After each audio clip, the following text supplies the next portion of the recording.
कश्मीर पर पाकिस्तान के लिए भरी दुनिया के सामने समर्थन देने वाले अजरबैजान की खोपड़ी मानो खुल गई है। वो अब भारत के घुटने पर आ गया है।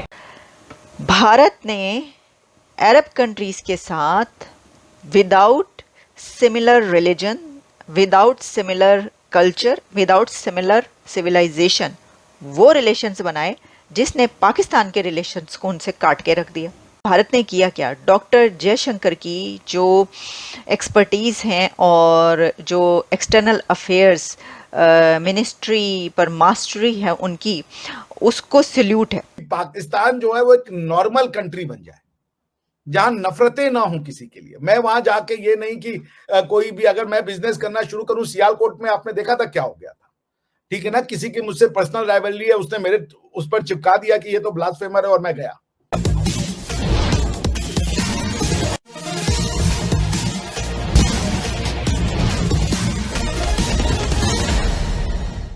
कश्मीर पर पाकिस्तान के लिए भरी दुनिया के सामने समर्थन देने वाले अजरबैजान की खोपड़ी मानो खुल गई है। वो अब भारत के घुटने पर आ गया है और मुंह झुकाकर भारत से बड़ी मदद मांग रहा है।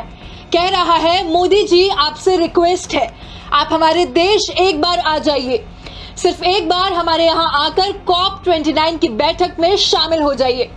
कुछ इस तरह से भारत के घुटने पर आकर नाक रगड़कर पाकिस्तान का जिगरियार बयान दे रहा है। अब अजरबैजान की ओर से कौन दे रहा है ये बयान, और क्या अजरबैजान को समझ में आ गया कि फटे हाल पाकिस्तान के साथ उसे दोस्ती से कोई फायदा नहीं मिलेगा, और अगर अजरबैजान कश्मीर पर बकबक नहीं करेगा तो हो सकता है कि भारत उससे दोस्ती कर ले। अजरबैजान के राष्ट्रपति इल्हाम अलीयेव ने पीएम मोदी को COP29 में भाग लेने के लिए आमंत्रित किया है।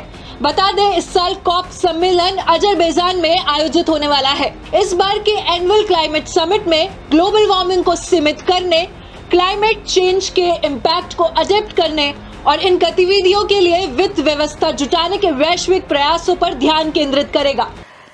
भारत ने अरब कंट्रीज के साथ without similar religion, without similar culture, without similar civilization वो रिलेशंस बनाए जिसने पाकिस्तान के रिलेशंस को उनसे काट के रख दिया। भारत ने किया क्या? डॉक्टर जयशंकर की जो एक्सपर्टीज़ हैं और जो एक्सटर्नल अफेयर्स मिनिस्ट्री पर मास्टरी है उनकी, उसको सल्यूट है। पॉलिसीज़ तो मोदी साहब की हैं, लेकिन डॉक्टर जयशंकर की अपनी ज़ाहिर महारत तो है ना। वो उन्होंने ऐलान किया, उस वक्त ऐलान किया जिस वक्त अमेरिका की तरफ से ये अनाउंस किया गया कि सैंक्शंस लगेंगी जो रशिया से लेगा तेल। उन्होंने उसी वक्त धड़ाधड़ तेल लेना शुरू कर दिया। Can you imagine? खैर, देखा जाए तो धीरे धीरे हर देश को पाकिस्तान की हरकतें समझ आ गई है और अब एक एक करके हर देश पाकिस्तान से दूरी बना रहे हैं, फिर चाहे वो चीन ही क्यों ना हो। हाल ही में पाकिस्तान के प्रधानमंत्री चीन के दौरे पर गए थे। वो पाकिस्तान के हालात पर चीन से मदद मिलने की गुंजाइश में थे, लेकिन शहबाज शरीफ के साथ इसका बिल्कुल उल्टा हुआ और उन्हें चीन से खाली हाथ लौटना पड़ा, क्योंकि चीन ने उन्हें कोई भी आर्थिक मदद नहीं दी। और अब अजरबैजान ने भारत को COP29 के लिए आमंत्रित किया है। वो मुल्क कोई उसी वक्त ऐसे कर सकता है जो भारत की तरह इंडिपेंडेंट और एक ऐसी पॉलिसी रखता हो जो कि न्यूट्रल पॉलिसी हो और इकोनॉमिकली स्ट्रॉन्ग हो, अपने कदमों पर खड़ा हो। तो भारत तो अपने कदमों पर खड़ा, उसे क्या इससे सरोकार के कोई उसको ये कहे कि तुम इससे तेल ना लेना, उससे तेल ना लेना। उसने कहा लेंगे हम, और भारत ने तेल लिया, धड़ाधड़ तेल लिया रशिया से। ऐसा तेल लिया है कि यूरोपियन कंट्रीज ने भी रशिया से तेल लेना शुरू कर दिया। उन्होंने कहा भाई ये तो टाइम है, हम भी फ़ायदा उठाएं, हम भी तेल लें। तो जो सैंक्शंस उसके ऊपर लगनी थी वो तो लगी, कुछ नहीं लगी, लेकिन उसमें उन कंट्रीज़ पे कोई सैंक्शंस नहीं लग सकी क्योंकि इंडिया भी तेल ले रहा था और यूरोपियन कंट्रीज़ भी तेल ले रहे थे। तो वो तेल उसने रखा अपने उसके लिए स्पेंड करने के लिए, तो उसको एक्सपोर्ट करने के लिए कितनी बड़ी तादाद में उन्होंने तेल जमा किया अपने पास एक्सपोर्ट करने के लिए, तो ये हमने देखा। अच्छा, उसके साथ एक और पॉलिसी जिसकी वजह से ये जो इकोनॉमिक कॉरिडोर है, ये एक रास्ता आसान हो गया उनके लिए। वो क्या थी? अगर वो पॉलिसी ना होती तो शायद इकोनॉमिक कॉरिडोर बनाना इतना आसान ना होता। उसमें यही है कि नॉन अलाइनमेंट पॉलिसी, न्यूट्रलिटी और एक आज़ाद फॉरेन पॉलिसी ने भारत के बहुत गहरे ताल्लुकात बना दिए अरब कंट्रीज़ के साथ। उसमें इस्लामी या मजहबी रिश्ता नहीं है। पाकिस्तान में हमेशा से ये बात कही जाती, पढ़ाई जाती है, नैरेटिव है कि जो इस्लामी और मजहबी रिश्ता है वो सबसे गहरा है। आज तक ना सिर्फ ये कि नस्लें उसके पर पली बढ़ी पाकिस्तान के अंदर, बल्कि जेन्युइनली इन रियलिटी जो मुल्क की पॉलिसीज़ थी वो भी इसी पर बेस करके बनाई गई कि इस्लाम का और मज़हब का रिश्ता सबसे जेन्युइन, सबसे मुफीद, सबसे ज़्यादा अच्छा और यही बेनिफिशियल है, इसके अलावा और कुछ नहीं हो सकता। उसका अंजाम आप देखें। अब आप उसका अंजाम ये देखें कि कशकोल लेके पाकिस्तान का वज़ीर आज़म खुद अपने मुंह से कहता है कि मैं कशकोल लेकर दर दर फिर रहा हूँ, अरब कंट्रीज़ में जा रहा हूँ, और जब वो मेरी शक्ल देखते हैं तो दूसरी तरफ मुंह कर लेते हैं क्योंकि वो अब हमें कर्ज नहीं देना चाहते। तो फिर उसने ये कहा कि कशकोल हम तोड़ते हैं और बस ये जो नेक्स्ट है ये IMF का जो लास्ट प्लान होगा और हमने किसी से कर्जा नहीं लेना। तो उसको तब्दील इस तरह से किया गया कि हम कर्ज लेने आपके पास नहीं आए, हम ये चाहते हैं कि आप इन्वेस्टमेंट करें। अब आप मुझे ये बताइए, इन्वेस्टमेंट जिसने करनी होती है वो खुद से चल के आता है कि तुम्हारे पास ये है, मैं इन्वेस्टमेंट करूँगा। जैसे कि पूरी दुनिया चल कर अमरीका समेत, अमरीका के सदर समेत इंडिया जाते हैं, उनको ये कहना नहीं पड़ता, उनको अपना कशकोल लेकर नहीं जाना पड़ता। वो कहते हैं लेकिन इस तरह नहीं कहते कि उनके दर पर जाकर बैठें और कहें कि हमें आप कर्ज ना दें, आप हमें इन्वेस्टमेंट करें।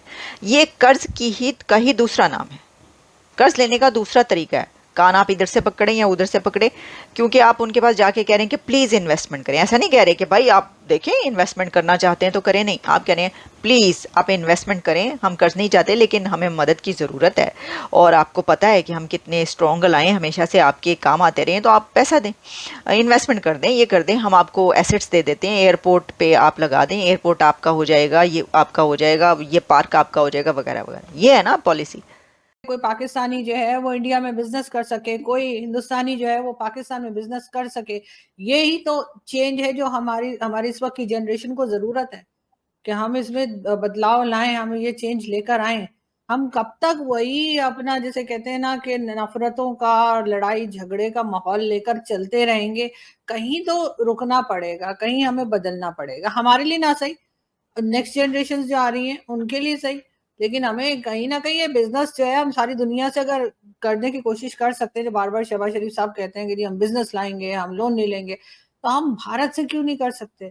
अभी मशीनरी वगैरह मंगवाई तो थी मरीम नवाज ने इमरान खान के जमाने में, जो एक हंगामा मच गया था कि वो देखो जी भारत से मशीनरी मंगवा ली उन्होंने, इतना इमरान खान ने उल्टी कलाबाजियां करी क्या बता। पॉइंट यही है ना जी, मैं कह रहा हूँ इसी को एसोटेरिज्म कहते हैं। खुद से सीखना होगा। क्या कर लेंगे गवर्नमेंट टू गवर्नमेंट, अगर एक गवर्नमेंट करेगी पॉलिटिकल पार्टी बवाल मचा देगी अपोजिशन वाली, आप समझ रही है ना। गवर्नमेंट टू गवर्नमेंट वो उसको भाई मोदी का यार है, गद्दार है, आप समझ रही है ना। ऐसा तो नहीं है कि ये जो स्लोगन है इसकी वैलिडिटी खत्म हो गई है। मैं कह रहा हूं कि हमारे आपके संबंध ये इंटरनेशनल रिलेशंस का मुद्दा है ही नहीं। इंटरनेशनल रिलेशंस में क्या होता है कि एक स्टेट दूसरे स्टेट के साथ रिलेशन स्थापित करता है अपना फायदा देखने के लिए। हिंदुस्तान का पाकिस्तान से क्या फायदा है, भारतवर्ष का पाकिस्तान से क्या फायदा है, और पाकिस्तान का भारतवर्ष से क्या फायदा है, ये रिश्ते क्यों बने। मैं बताता हूं भारतवर्ष का क्या फायदा है। भारतवर्ष का पहला फायदा है कि पाकिस्तान जो है वो एक नॉर्मल कंट्री बन जाए, जहां नफरतें ना हो किसी के लिए। मैं वहां जाके ये नहीं कि कोई भी, अगर मैं बिजनेस करना शुरू करूं, सियालकोट में आपने देखा था क्या हो गया था, ठीक है ना। किसी की मुझसे पर्सनल राइवलरी है, उसने मेरे उस पर चिपका दिया कि ये तो ब्लास्फेमर है और मैं गया। दूसरा कि पाकिस्तानी इंडिया में आए तो उसको भी ये नहीं होना पड़े कि ये तो टेररिस्ट है, ये तो गद्दार है, ठीक है ना, दोनों तरफ से। तो ये जिम्मेदारी किसकी है, ये किसने ये पेंच बढ़ा, किसने कहा कि हम साथ में नहीं रह सकते, और क्यों नहीं रह सकते। उन चीजों पे जाइए जिस चीजों से आपने कहा कि हम साथ में नहीं रह सकते। तो क्या ऐसा हो गया 70 सालों में, क्या परिस्थिति बन गई, आप ये मानने लगे कि हम साथ में रह सकते। तो जब तक ये ठीक नहीं होगा आरजू जी, गवर्नमेंट्स को तो वोट लेना है, आपकी भी गवर्नमेंट को चाहे जैसा भी डेमोक्रेसी हो है, तो आपकी गवर्नमेंट तो एटलीस्ट इलेक्टेड इलेक्शन से ही आती है, हमारी गवर्नमेंट भी इलेक्शन से आती है। तो वो तो एक पार्टी ने शोर मचाना शुरू करना, इमरान खान ने फिर गुलाटी लेनी शुरू कर देनी है कि ये देखो जी इंडिया ला रहे हैं, ये ला रहे हैं, वो ला रहे हैं। तो जब तक ऐसा हो कि जनता में हो कि भाई इंडिया आया, हमें कोई फर्क नहीं पड़ता, then it will be non issue. आप अगर हमसे जुड़ा रहना चाहते हैं तो कृपया मेरे चैनल को सब्सक्राइब करें तथा बेल आइकन भी दबा दें ताकि नई वीडियो की जानकारी तुरंत आप तक पहुंच जाए। धन्यवाद। जय हिंद।